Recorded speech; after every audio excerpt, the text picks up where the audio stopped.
I want them to go through into the qualifying round.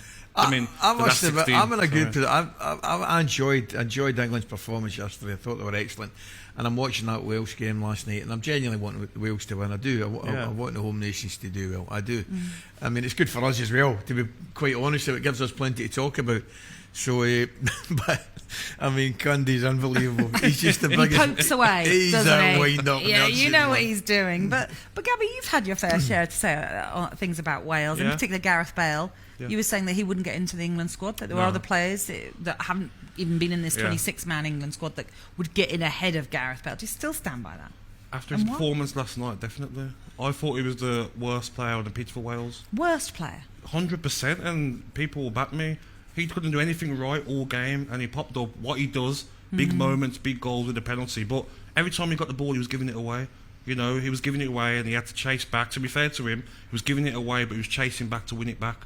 But nothing was going right for him. Yeah. I don't know how he got man of the match, because I think there were so many better players. Kiefer Moore would have given it for his second half performance. Ampadu was very good. Williams.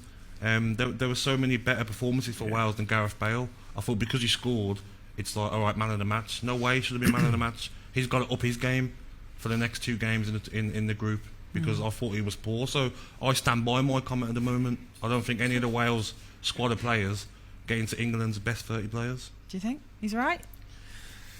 I'll need to have a good think about it. But I tell you why, it doesn't come to you straight away. Like, straight away. And he's right about Gareth. Gareth had a quiet game. He had a very, very quiet game.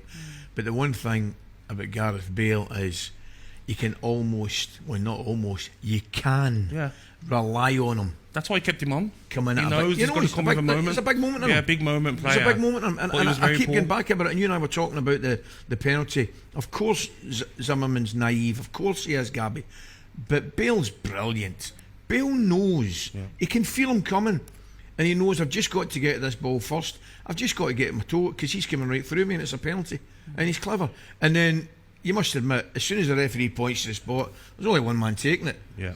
And he stuck it away with real conviction as well, because that was a big penalty kick for Wales. 100%. Just one thing to mention, before the game, Nico Williams found out that his grandfather had passed away, and I just wanted to make reference to that, because he tweeted about it to say it was the toughest news that he'd ever have to face, listening to his mum telling him that his grandfather had passed away.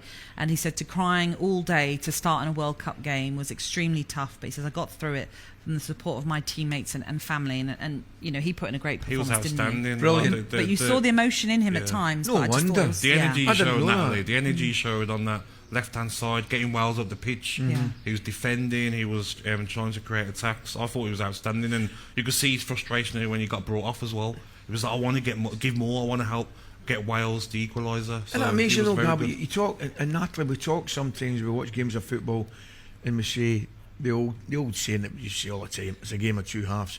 It would never been more evident than last night. Exactly. I mean, totally contrasting 45 minutes. Role reversal. Yeah. Do you think though Wales respected America too much? There probably was an element of that, and Lucas was in, we were talking about it earlier on, Gab. I think you've got to give the Americans a little bit of credit. They were very good. I didn't expect to see that performance from them, because I was saying to Natalie that the performances in some of the warm-up games has been average at best. And I expected Wales to win last night. But in the World Cup, they might be like, this is the World Cup, okay, let's lift it. They all lifted it. Wales were a bit stunned.